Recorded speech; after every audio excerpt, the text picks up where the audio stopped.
Boldwood presents Murder on the Farm, written by Kate Wells and read by Rebecca Norfolk. The moral right of the author has been asserted. This performance is owned by Boldwood. Chapter 1.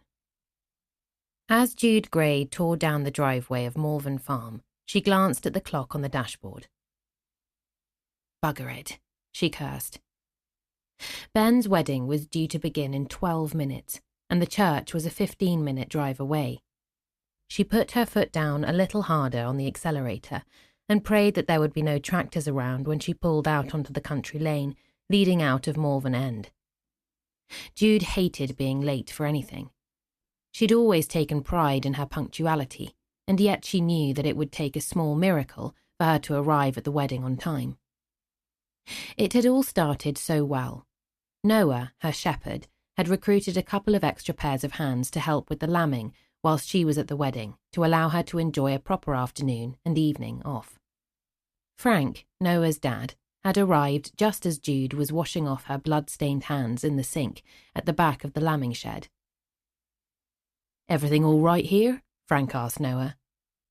Frank was old farming stock and still not quite sure what to make of a young female farmer. He'd worked on Malvern Farm for all his adult life, introducing Noah to its ways from the day he could walk.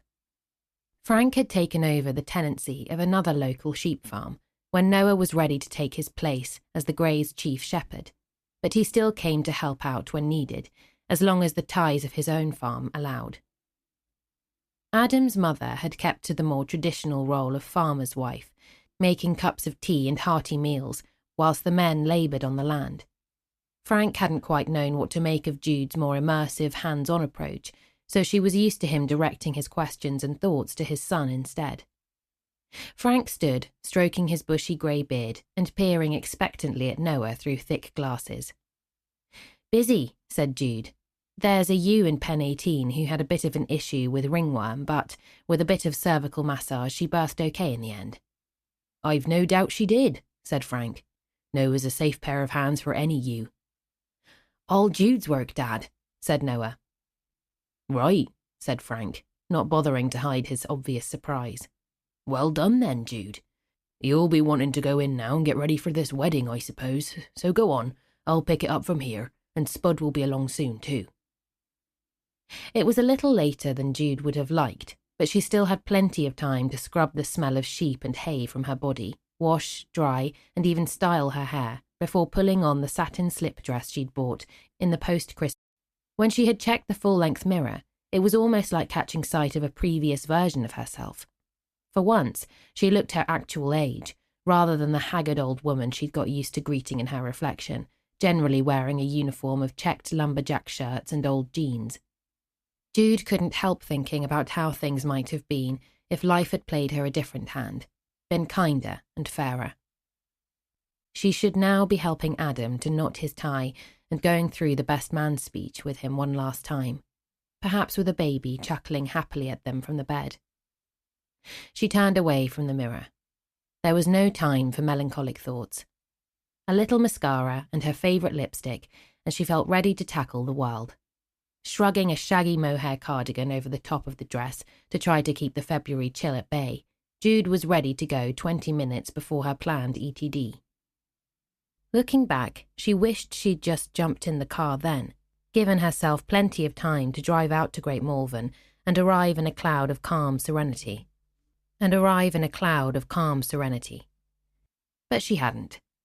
She decided to pull her wellies on and cross the yard to check in one last time with Noah and the ewes in the lambing shed.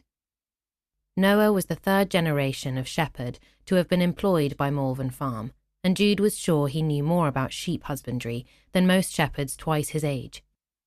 Lambing was a tough season, and this was her second one without Adam.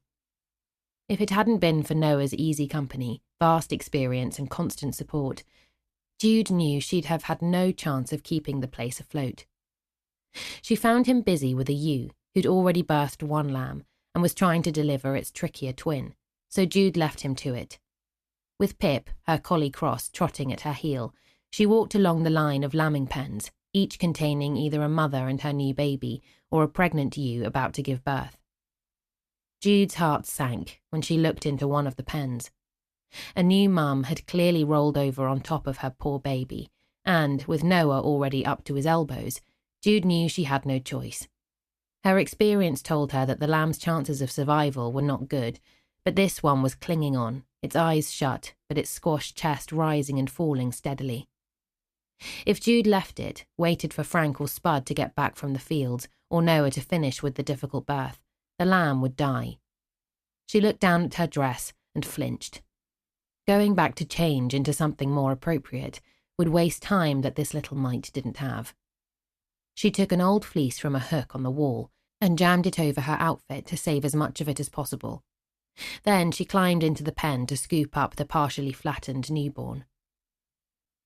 5 minutes later, Jude was back in the farmhouse kitchen, preparing the first colostrum feed for the lamb, who was wrapped in the old fleece and lying in a box in front of the ancient. "Here we go," Jude whispered when the feed was ready. She held the lamb against her and measured the tube to make sure it would reach the stomach. Then she gently clamped the lamb between her legs and put the end of the tube in its mouth. As she pushed it down the lamb's throat, it began to make tiny chewing movements. "That's it," Jude said, delighted at this positive sign. Once the tube was in place, she poured the warm first milk through a syringe and watched gravity draw it into the lamb's stomach. The tiny mew of annoyance as Jude pulled the tube out at the end of the feed made her smile. "You might just be okay," Jude said. She'd given the lamb a fighting chance, but at the cost of her careful wedding preparations. Standing in the kitchen in her knickers and bra, Jude ironed out the crumples of her damp dress.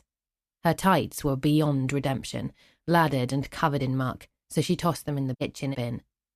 There was no time to try to find another pair in the tangle that was her underwear drawer, so she hoped the church would be warm. Jude's knackered old Land Rover County 110 pulled up outside Great Malvern Priory, precisely 20 seconds after the beautiful vintage Rolls-Royce that contained the bride and her father. "Sorry," Jude said as she ran past them. "Tilda, you look absolutely beautiful." The bride gave her a stiff look, the harsh features of her face pulling taut in uncamouflaged annoyance. Jude always had the feeling that Tilda had never particularly warmed to her. Still, if Tilda was about to marry Ben, one of Adam's closest friends, then she'd just have to keep making an effort. "Blimey," Sarah said as Jude slid into the seat next to her. "What do you smell of?" "Possibly sheep placenta," Jude whispered back. "Is it really bad?" "Not a total disaster," Sarah replied, producing a bottle and spritzing Jude with a little Estee Lauder before leaning across and pulling a stray piece of hay from her hair. Sarah flicked her phone to camera, turned the screen to selfie mode, and held it up for Jude to see.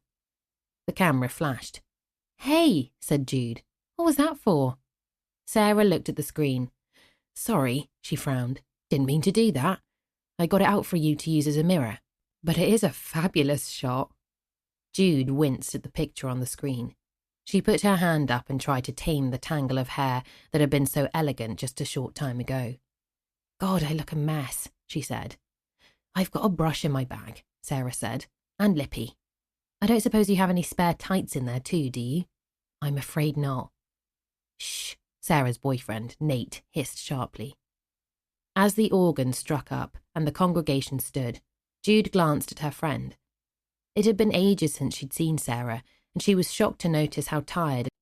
She'd definitely lost far too much weight, and there was something unsettling about her eyes. Usually so expressive and full of life, they seemed to have lost their spark completely. Jude had been so wrapped up in the farm and the lambs recently that she'd barely had any time for Sarah. In fact, when she thought about it, she hadn't seen her at all since New Year's Eve, and that was almost 2 months ago. "She does look lovely, doesn't she?" Sarah sighed as Tilda glided past them, her tall, curvy frame encased perfectly in an expensive-looking ivory gown, and her immaculate honey-coloured hair piled up in an elaborate do, studded with tiny flowers. Jude looked down the aisle towards Ben, who was standing at the front with Charlie, the best man and final member of their friendship group. Both tall and broad-shouldered, as Adam had been, the three amigos, with matching haircuts. Ben's dark, Charlie's sandy, and Adam's mousy, thanks to Bev in the village, who'd seen to their hair for a fiver ever since they were boys.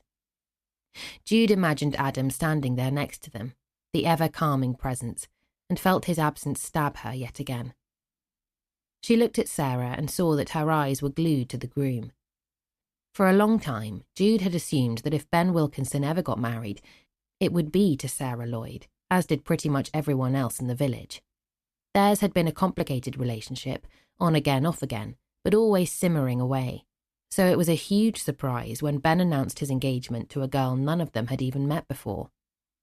Although Sarah had never said as much, Jude knew she'd taken the whole thing very badly. And Nate, the boyfriend, who had appeared on the scene just a couple of weeks after Ben announced his engagement, was clearly a rebound. Jude's eyes moved across to Nate. He'd been with Sarah for almost a year, and yet Jude hardly knew him. He balked from company, especially that of Sarah's friends, it seemed. Nate glanced up and caught Jude watching him. He glowered at her before returning his attention to the service sheet. After the service had ended, the Malvern Hills watched as the guests stood outside the old Benedictine monastery, waiting for the endless photos to be over so everyone could get on with the business of making their way to the reception. Although Jude had lived her entire life in the shadow of the hills, the sheer size and magnificence of the granite peaks never failed to impress her. They rose up from the pretty Victorian town like a row of old friends, and their very presence had a way of calming her and making her feel safe. Though right now she was more impatient for the warmth and toilet facilities of Eastnor Castle. "Your legs are turning blue," Sarah said. "Thanks," Jude replied. "I'm bloody freezing. Fancy picking February for a wedding." Jude could see that Sarah was also shivering, despite being bundled up in a fake fur coat with a ridiculously long, silky scarf wrapped several times around. A sudden, angry shout caught the attention of all those gathered, and Jude turned to see Charlie holding his hands up to fend off a torrent of anger from a tall brunette in a garishly bright fuchsia pink jacket. "Oh dear," said Sarah. "What do you suppose he's done now?" Whatever it was, the brunette was clearly not happy. She slapped him hard across the face before storming off down the path that led out at the bottom of the churchyard. "Youch," Jude winced. "We'd better go and see if he's all right." Charlie, Ben, Sarah and Adam had been a tight group ever since they'd attended Malvern End Primary School together. Meeting them much later in life, Jude might have found it difficult being a newcomer to such a close group, but she had been accepted into the fold immediately. She'd been brought up by her mother in Malvern Link, a larger and busier district of the Malverns, on the other side of the hills. It was Ben, her friend from university, who'd introduced her to the gang originally when they met up one summer, when they were back home for the holidays.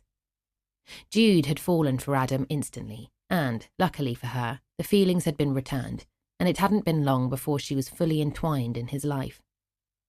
Sarah, too, had welcomed her with open arms, saying over and again how nice it was to have another girl to help disperse the testosterone. Since Adam's death, his friends had rallied around and helped in whatever ways they could, and it was a source of lingering guilt that Jude had drifted away a little as the ties of the farm had made her permanently either busy or tired. "Everything all right?" Jude said when they reached a sheepish Charlie. "You saw that?" he asked. "Everybody here saw that," said Sarah. "Ah," he said, "that's embarrassing." "Whatever did you do to that poor woman?" Sarah asked. "I just mentioned that she looked a lot older in real life than she did in her profile picture." "Her profile?" said Jude. "Oh, Charlie, please don't tell me you brought a girl you found on the internet to your best friend's wedding." "What's the problem?" said Charlie. "Tilda told me I had to bring someone or it would mess with the table plans." Before Jude could comment further on Charlie's dubious decision to bring a woman he'd never met before to a wedding where he was the best man, Ben came over to join them. "My favourite people," he said, clapping Charlie on the back and kissing Jude and Sarah on both cheeks. "Congratulations, mate," said Charlie. "Lovely service." "Nothing to do with me," Ben grinned. "Tilda and her mother have been planning this thing for years." "But you only got engaged about a year ago," Jude pointed out. "Exactly," said Ben. I don't think it really mattered to her who she married. Today is not about me. It's about flowers and dresses and impressive guest lists and smoked duck sodding canapes. Jude had never been exactly sure what attracted Ben to Tilda. He was one of those magnetic men, steeped in charisma and charm, who'd never been short of feeling. At uni, Jude had watched in permanent amusement as girls lined up to try to be the one to win him over. Even if things with Sarah hadn't made it past the finishing post, he could have had his choice of partners, and yet he'd chosen prickly Tilda.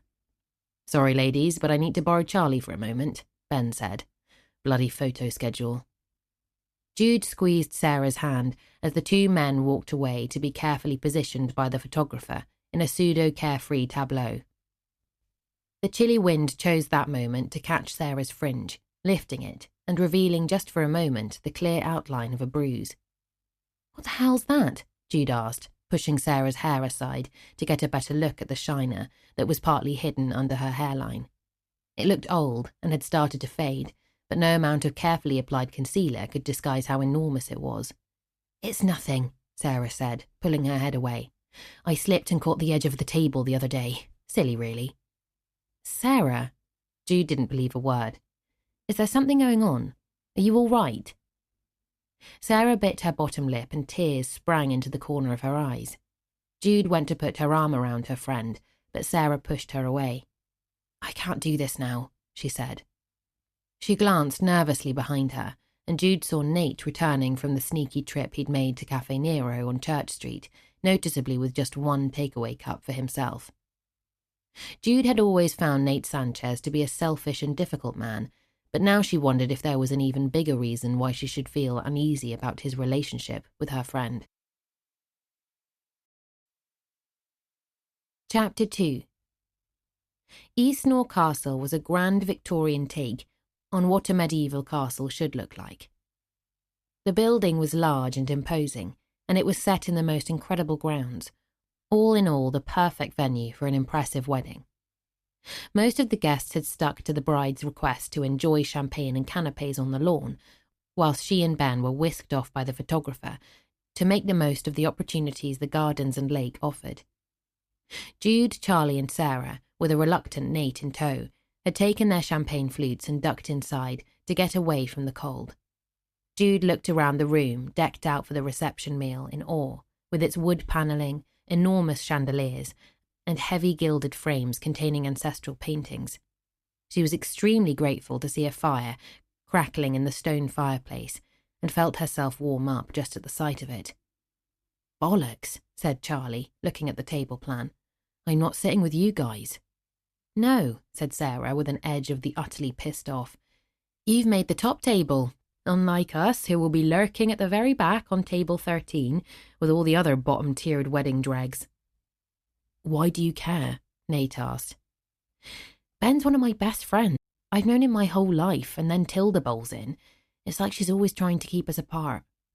She looked at Nate's red face. "All of us, I mean," she added. "Look," said Jude, pointing to the other side of the room, glad of the excuse to break the atmosphere. "Granny Margot made it after all." Sarah's face lit up at the sight of her beloved grandmother, garishly yet perfectly bedecked in a bright floral two-piece outfit with a huge hat sitting on her silver-bobbed hair. A man Jude recognised from the care home, where Granny Margot was a resident, was holding her arm, and with her free hand, she clutched a walking stick. Jude adored Granny Margot almost as much as Sarah did. She was a remarkable lady who'd been a women's rights activist, a farm worker, a key member of the local WI, and an early advocate for the environment. She'd raised a child on her own before fate had played her a cruel hand, stealing her own daughter away during childbirth, and leaving her with a granddaughter to take care of, but she'd taken on the role with love and gumption. "I thought I might find you here," said Granny Margot. "I told Gerwain that you'd have found a cosy spot. Who on earth would throw a February wedding and then insist all the guests stand around outside freezing their bits and bobs off?" Sarah gave her a big kiss and took her arm from the carer. "I didn't think you could make it," she said. "If you told me, I would have come and picked you up myself." "I didn't think I could either," said Granny Margot. But this wonderful man knew how much I wanted to be here for Ben, and for you too, my love. He made it happen." "Anything for my favourite resident," Gawain smiled. "But we've only been allowed to do this if I stick around, and we have you back at Perrin's house by 9. "You make me feel like Cinderella," Granny Margot grinned. "Just call me your fairy godmother." Tilda bristled at the sight of Granny Margot, who had, she pointed out, declined the invitation and had therefore not been included in the table planning. Charlie suggested that, as the seat next to him was no longer needed for his poor choice of date, Granny Margot could sit there with him at the top table, and, much to Tilda's annoyance, Ben agreed heartily. He also ensured an extra chair was found for Gawain, which was added to table 13. "Why are my friends stuck right at the back?" Ben asked his new wife. "You said you didn't want anything to do with the wedding plans," Tilda said, before sashaying up to her place centre stage. The meal was suitably delicious, and the wine generously supplied, but Jude felt uncomfortable on table 13 as she watched Sarah down a bottle of Chianti pretty much on her own. Nate was obviously not impressed by her swift transition from tipsy to drunk, and was making it embarrassingly obvious to everyone else sitting around them. Speeches are rarely the most anticipated, and Tilda's father's was particularly long, dull, and predictable. Ben's was much lighter and shorter too, delivered with the usual helping of charm, but the best came at the end when Charlie gave his very comical, well-pitched account of Ben's childhood. "As we all know, our good friend Ben is one of life's achievers," he said. "Always seems to fall on his feet somehow. However, it wasn't always that way. When we were kids, he used to land in all sorts of trouble, but he really excelled himself in year 5 when he watched Ray Mears' Tracks programme and thought he'd have a go at survival foraging in the school playground. He should have paid closer attention to Mr. Mears, though, as he ended up in hospital having his stomach pumped after eating a whole load of ivy berries. It took him a very, very long time to shake the nickname Ivy." Sarah snorted at the memory, much to Nate's obvious disgust. Jude was glad when the speeches were over, the cake cut, and Charlie and Granny Margot had swapped the top table for table 13. "Great speech," Jude congratulated Charlie. "I've heard you all call him Ivy a few times, but I didn't know that's where it came from." "I remember it very well," said Granny Margot. "You were so upset, Sarah." "I still think it was his way of getting off school for a few days," Sarah said. "I thought you were the leader in that, Charlie," Jude said. "Adam told me you were quite the entrepreneur when it came to faking sick notes from everyone's parents." "Ah, yes," Charlie grinned. "There can be benefits of having a nerdy friend." "How's everyone getting on?" asked Ben, joining them at the table. "We were just talking about Charlie's brilliant speech," said Jude. Adam would have chuckled at the sheep joke. "Not sure all of Tilda's family got it," said Ben. "To be fair," slurred Sarah, "Tilda herself probably didn't either." "Of course she didn't," Ben snorted. There was an awkward silence around the table, broken by a giggle from Sarah. Despite herself, Jude felt a little sorry for Ben's new bride. She hadn't slotted into the friendship group quite as well as Jude herself had. Mind you, she made it difficult at every opportunity, and it was very clear she thought herself far too good for small-town life. "So, Nate," said Gawain, "Margot tells me you had something to do with that word game everyone is raving about." "Lexical," said Nate, reluctantly joining the conversation. "Yes, that's right." "Sarah's idea, really," said Ben. "She's brilliant at making up word puzzles. We all used to get very competitive over her annual Christmas quiz, so it was no wonder Nate saw her talent as a great opportunity." Nate scowled, his jaw tightening, and began to rip his place card into tiny bits of confetti. "Not really. I just like playing with words, but I know nothing about technology. That's totally Nate. Have you played it, Gawain?" "Not yet," he replied, "but I keep meaning to have a go." "Oh, you should," said Sarah. "It comes out every day and it's loads of fun. Nate's so clever, really." Nate was obviously not in the mood to be centre of attention. "I'm not feeling well," he said. "I'm going to call a taxi to take me home." He stood up to leave and Sarah looked horrified. "Don't go," she pleaded. As though he hadn't heard her, Nate threw his starched white napkin onto the matching tablecloth and walked quickly towards the exit. Sarah scrabbled to her feet and wobbled a little before rushing out after him. "That man," said Granny Margot. "I don't trust him, and I can't for the life of me see why Sarah is with him." "I agree," said Ben. "She could do so much better." "But Mr. So Much Better has just got married," said Margot dryly. "Now, Jude, my love, would you go and check on her, please? I'd do it myself, but I worry I might hit him with my walking stick." Jude found Sarah in the ladies' washroom, sitting on the floor, crying into a ball of toilet paper. "He told me to fuck off," she sobbed. Jude sat on the floor next to her. "Are you ready to tell me exactly what's been going on?" she said. "Because I'd bet this year's prize ram you didn't give yourself that bruise on the corner of a table." Sarah gathered herself and stared wide-eyed at Jude before making her decision. "I've got myself into a bit of trouble," Sarah confessed. "It all started with a few gambling games when I was on my own and bored one evening." Jude's heart sank as she realised what was coming next. "I won a little money and it felt so good that I used it to play a few more games. One thing led to another, and the internet makes it really easy. You can do it whilst you're sitting at home in your pyjamas these days." "Oh, Sarah," said Jude. "How much did you lose?" Sarah looked her straight in the eye. "Thousands," she whispered. "But that isn't the worst of it. I ran out of money, so I got a loan. Then I couldn't pay my debt, so now the loan has a loan. The interest has grown like you wouldn't believe, and I owe over £70,000. Jude gasped involuntarily. "Holy shit," she said. "I know," said Sarah. "Like I said, I'm in a bit of trouble." "What about Nate?" Jude asked. "Have you spoken to him?" "No," said Sarah. "Nobody knows, and you have to promise not to tell a soul." "But he's made a fortune from Lexical, from your puzzles. Surely he can bail you out." "No," said Sarah, a haunted look burning in her eyes. "I have to do this on my own. If I tell Nate, he'll think I'm only with him. Then talk to Charlie." "Jude, you promised," she said desperately. "You can't tell anyone." Jude sighed deeply and wrapped her arms around her friend. "Try and forget about it tonight," she said. "I'll help you figure out a plan tomorrow." Chapter 3.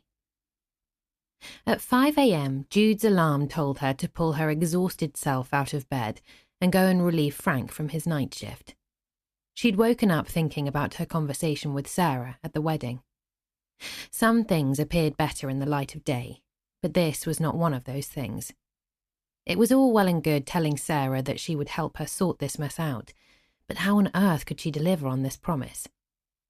The farm accounts were always teetering dangerously near the red, and everything seemed to be getting more expensive by the week. Fertilizer, fuel, energy, feed, the list was endless. And she'd need to think about some bigger investments on Malvern Farm soon if they were going to creep towards the net zero goal. It was far too early to phone Sarah, so Jude went to message her instead. There were 2 unopened photo attachments sent from the wedding. The first was a selfie of them both, a sad smile on Sarah's face that didn't quite make it to her eyes. The second photo was the one she'd taken in error, of Jude looking startled with straw sticking out of her hair. She smiled before sending her friend a quick message, telling her she'd call her later. The chilly February rain was showing no sign of relenting as Jude headed back out into the yard. Noah was already in the lambing shed, his own dog Floss lying loyally at his feet. Unlike Pip, Floss was a well-trained sheepdog, vital to the farm team when it came to herding the flock. "How was the wedding?" said Noah. "Eventful," said Jude. "I think I'd rather have been here helping with the ewes." "Sarah there with that Lexigiggle bloke of hers, was she?" Jude knew that Noah had a very large crush on Sarah, even though he'd never admitted it outright to her. They'd both grown up in the village together, although he was slightly older, and, according to Adam, Noah had never had a serious girlfriend. This was something Jude couldn't understand, as he was one of the gentlest men she'd ever met, attractive too, in an earthy, rugged way. She also knew that he had no time for Nate. I know it's called lexical, she teased. Don't think I haven't caught you playing it more than once when you think nobody's looking. Yeah, well, Noah blushed slightly. I take it our flattened friend didn't make it, Jude asked, letting him off the hook. Noah smiled and opened the wooden warm box where any lambs with mild hypothermia were put to try to bring their temperature up. Jude peeked inside and recognised the lamb she'd rescued the day before. She looks all right, she said. Her mother clearly didn't think so, said Noah. I thought she might take to her, but no, bloody useless you. Any possible surrogates? There were a couple, but we gave them to stronger lambs than this'n. I'm afraid she's not really top of the viable list. Then I'll raise her myself. Thought you'd say that, Noah grinned. Jude prepared a milk feed before taking the lamb out of the warm box. Come on then, Pancake, she said, sitting down on a bale of straw. Oh no, said Noah. What? You know not to name the livestock, Jude. She smiled. She did know that. It made it harder when the time came to send them for slaughter. But what Noah didn't know was that little Pancake was not going to be joining the rest of the lambs when their fateful day came. This tiny fighter was a sign of hope and tenacity, and Jude had every intention of keeping her. The lambs sucked enthusiastically at the offered teat.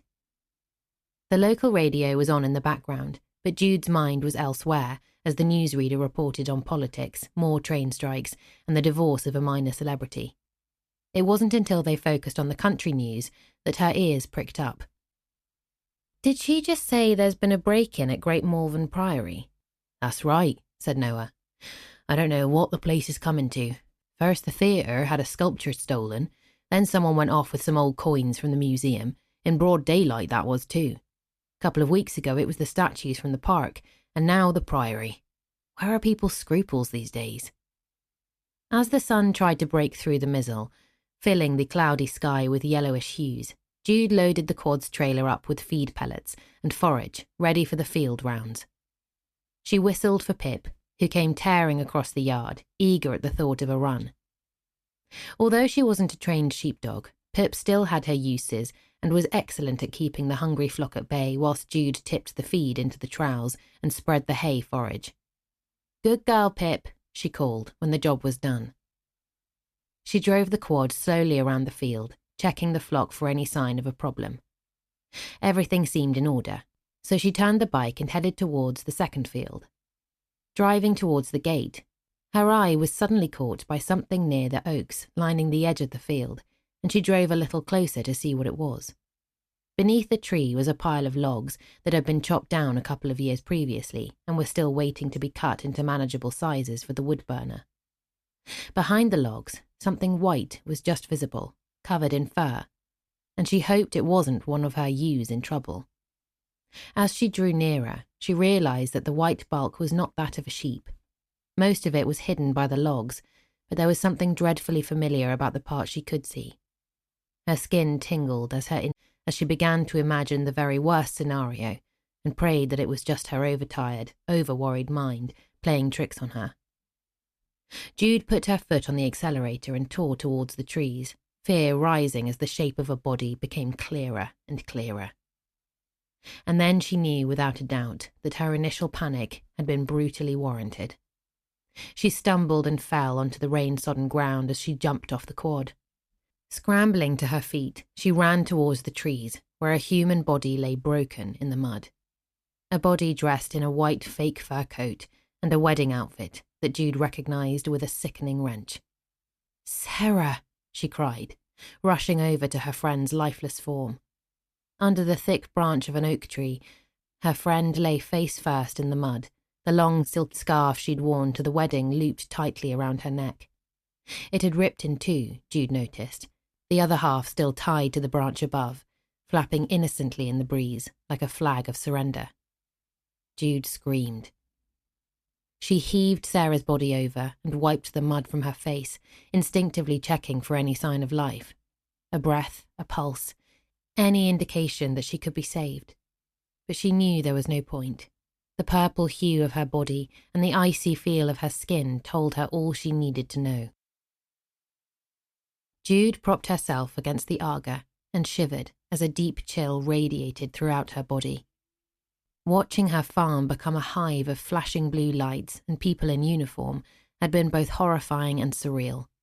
It had left her with a numbness that made her feel oddly detached from everything that was happening around her. "Shall I put the kettle on?" Detective Sergeant Benita Cattry asked. "Make us both a cuppa." D.S. Cattry's accent was a soft West Midlands burr, and her manner matched it perfectly, gentle and earnest. She'd been the one to take Jude's arm and steer her away from Sarah's broken body, talking quietly to her as she led her back through the fields and into the farmhouse. She gave Jude a moment to gather herself while she threw tea bags into 2 mugs and waited for the kettle to boil. "I really hate to do this to you when you're still in such shock," she said, placing a mug of tea on the pile of Farmer's Guardians in front of Jude. "But it would be great if you could help me out with a few details." Jude clung to the mug, allowing the heat to scald the skin of her hands, and stared into the brown liquid, 2 shades paler than she'd have made herself. "What do you want to know?" "Why don't we start with an account of what happened this morning?" Jude blew into her tea and took a sip. It was too hot to drink, but the sting on her lips was somehow cathartic. With the help of the hot tea and gentle encouragement from D.S. Cattry, she managed to describe how she'd come to find the body. It wasn't hard to remember the details. The hard part was going to be forgetting them. "You knew Miss Lloyd, Sarah, well," D.S. Cattry said gently. "Can I ask if there was anything you noticed that struck you as odd when you last saw her?" Jude thought back to the wedding. Plenty had been odd about her, yet it seemed disloyal somehow to even be contemplating sharing all she knew about Sarah's money troubles with the police. The DS saw the hesitation. "Anything you can tell us might help piece together what went wrong here," she said. Jude considered what D.S. Cattry meant, and a wave of nausea gurgled in her stomach. Whichever way she looked at it seemed unthinkable. Either Sarah had chosen to end her own life, or someone else had decided to do it for her. It was too late to save Sarah, but D.S. Cattry was right. Jude needed to help them find the truth. "She had money worries," she said eventually. "What sort of money worries?" "The sort that begins with a few online games and ends up with visits from loan sharks." "I see," said D.S. Cattry. Jude saw no trace of judgment behind her kind brown eyes, only understanding and empathy. She noted something in her little book before looking up again. "Can you give me the name of the loan shark?" Jude shook her head.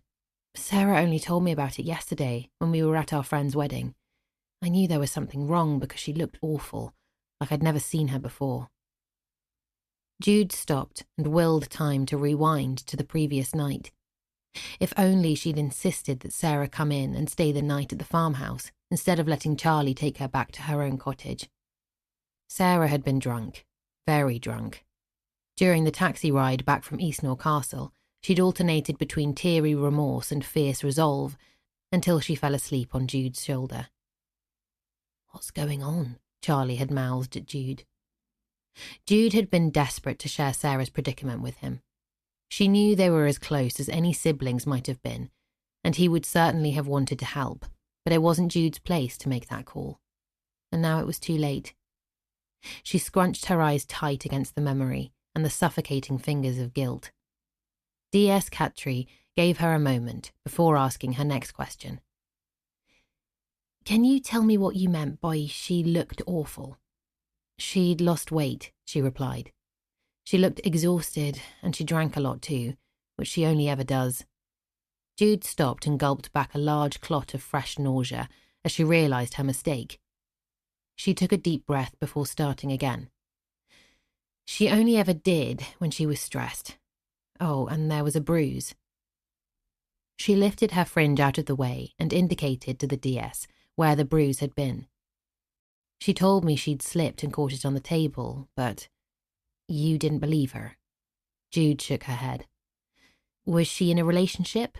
"Yes," said Jude. "Nate Sanchez." The DS snapped her head up. "The lexical guy?" she asked. "Yes, they'd been together for nearly a year." "Wow," said the DS. "I love that game.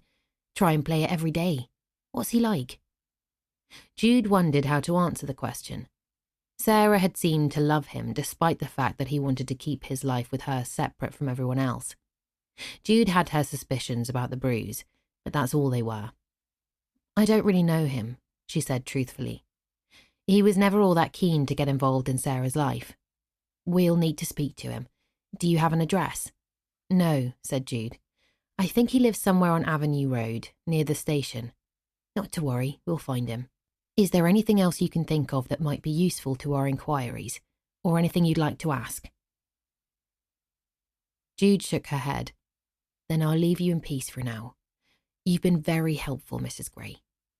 She handed Jude a card with the West Mercia badge printed on it alongside her details. "Please call if you think of anything else or you have any questions yourself. I'm afraid there will be some activity around the site for a while, but we'll try to cause you as little disruption as we can." Chapter 4. There was so much that needed doing on the farm, but Jude couldn't bring herself to get on with things, move on with her life when Sarah's had been rubbed out so deftly. Suicide. It just felt all wrong. Why hadn't she turned to her friends, asked for help? Jude felt stifled and needed to get away from the farm, so she grabbed her coat and walked down the farm's driveway, lined on one side by a field and on the other by woodland. An old milk churn stood at the end of the drive below a wooden sign that told anyone passing this was the entrance to Malvern Farm. There was also an honesty stall, where Jude put boxes of eggs from the bantam hens for folk from the village to buy. Jude sat on the churn and stared up towards the hills, thinking of Adam. Being on the farm made her feel that much closer to him, but she still ached from the loss every day, and right then she'd have given almost anything to feel his strong, comforting arms around her. There were plenty who had told her to sell the farm when he died. What did she know about farming after all? But Malvern Farm was her home. Adam had taught her so much over the years they'd shared, and she'd loved learning and working alongside him. When 2 tears dripped from the end of her nose, she scrubbed them away roughly. Crying had never helped her deal with anything. She took her phone from her pocket and called Charlie. "Jude," he said, his voice distracted. "I have to tell you something," she said. "It's important. Can you come over?" She could hear shouting, though it was muffled, as if Charlie had covered the mouthpiece. "Not easy at the moment," he said when he'd finished yelling. "Problems at work. Meet up for a pint at the Lamb later. I'll text you." "It can't wait," said Jude. But the phone line had already gone dead. She tried again, but it went straight to answer phone. She thought about calling Ben, but he would be in Marrakesh now, enjoying the beginning of his honeymoon.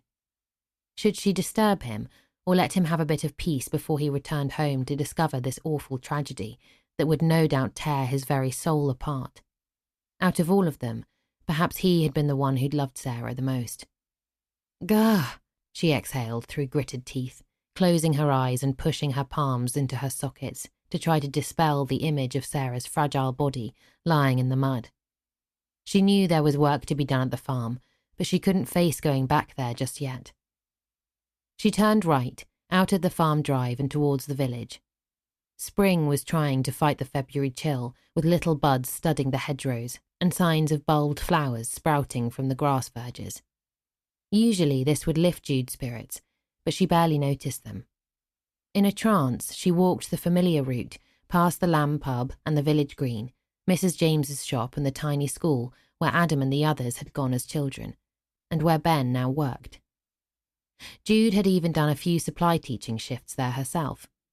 She and Ben had graduated together with matching teaching degrees, and that first summer she'd made the trip over the hills to see him almost every day, as well as the friends who had visited him so often at uni, most especially a young farmer called Adam.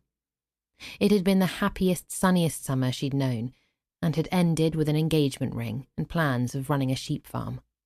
It now seemed such a long time ago, and how cruel time had been to that happy, carefree group with their futures laid out in front of them.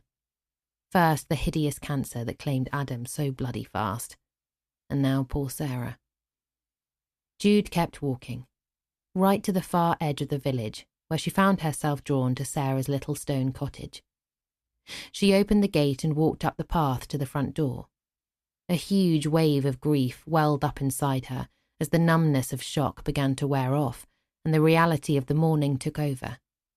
An enormous guttural sob erupted from deep within, another close behind. "Everything all right, my dear?" asked Janet Timms, local busybody and Sarah's next-door neighbour. Jude knew that the news of Sarah's death would be all around the village soon enough, but she didn't want Janet Timms, massive gossip and egocentric dramatist, to start the grapevine off just yet. "Fine, thank you, if you'll excuse me." Without waiting for an answer, she walked around to the back of the cottage, to the neglected greenhouse, where she found the key always kept in a seed tray, and then she let herself into Sarah's cottage. Once inside, Jude allowed her grief to properly take hold. She sat on the floor of the tiny kitchen, her back against the 1960s Formica cupboards, which Granny Margot had fitted new. When the tears came, they came in force, and Jude had no choice but to let them fall. She stayed where she was, with her arms wrapped tightly around her knees, until her back ached and her tears ran dry. The tiny cottage resonated with the essence of Sarah, and Jude wasn't ready to leave it just yet. Deep down, she knew that she should probably leave the cottage for the police to go through, but she felt connected to Sarah there, and she wanted to hold off the reality of the horror outside these safe four walls for just a little longer, so she walked across to Sarah's bedroom. Everything about it was utterly Sarah. A little untidy and chaotic, but pretty, well-loved and friendly. Jude picked up the paperback that lay unfinished on the bedside table. A Botticelli cherub stuck out of the pages, a little over halfway through, marking the last page Sarah had read, which seemed so sad that Jude decided to take the book home and read it herself.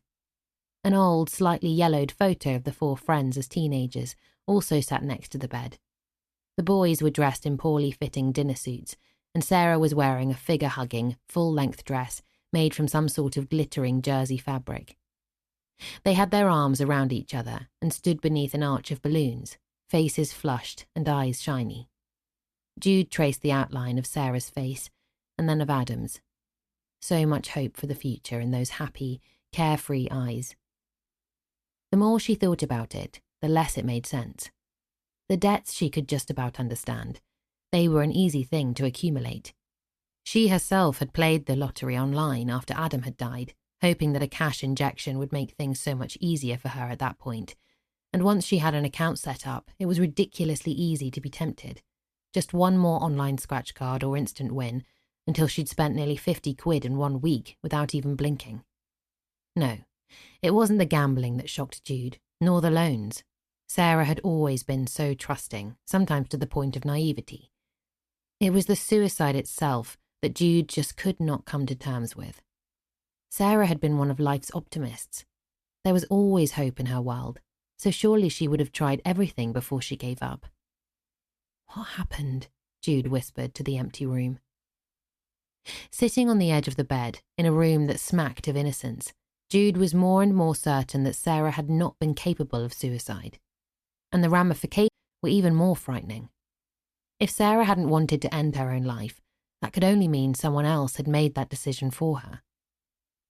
Jude stood up, putting the paperback and photo in the overly deep pockets of her waxed farm coat. She looked around the room, searching for something but unsure what. Answers, maybe? Something that either proved or disproved her doubts about Sarah's apparent suicide. Sarah's chest of drawers was covered in bottles, sprays, brushes and hair elastics, the fundamentals of life, but nothing that gave Jude any more idea of what had happened to her friend after the wedding. She opened the top drawer. Peeking at Sarah's underwear felt wrong, as if she was spying on her in the bathroom, and Jude was just about to close it when she caught sight of the corner of a little book.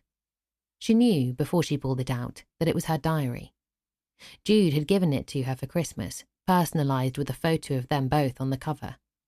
After Adam died, Jude had found keeping a diary to be incredibly therapeutic, so she'd given this to Sarah in the hope it might bring her some solace from the obvious dip in her mental health. At the time, Jude had assumed this was a result of Ben's engagement. She'd had no idea how much graver her problems had actually been. She wondered if Sarah had been using the diary to record her thoughts, But when she opened it, she saw that it was full of coded appointments and to-do lists. Ironic, as Sarah was one of the scattiest, least organised people she knew. Jude traced the letters of the familiar, scrawling handwriting on the first page. The primary school teacher in her had always despaired at Sarah's poor letter formation. It had been an affectionate, ongoing joke between them. "I can't even tell what some of your letters are," Jude had teased. "I mean, where the hell is Malvern? It says on your address it's in a county I've never heard of before, called Worcestershire." "Some of us are born for more important things than perfect handwriting, you know," Sarah had retorted. A loud knock on the door shattered the peace of the cottage and made Jude jump. She wedged the diary into her pocket and peered through a crack in the curtains. A particularly bullish-looking man, who looked well over 6 feet tall and had a weaselly face made up of sharp, mean features, stood on the doorstep. He knocked again, and Jude held her breath, waiting for him to give up and leave. But he didn't. He bent down and started to fiddle with the lock, which, in less than half a minute, clicked open. Jude had heard of the flight or fight response.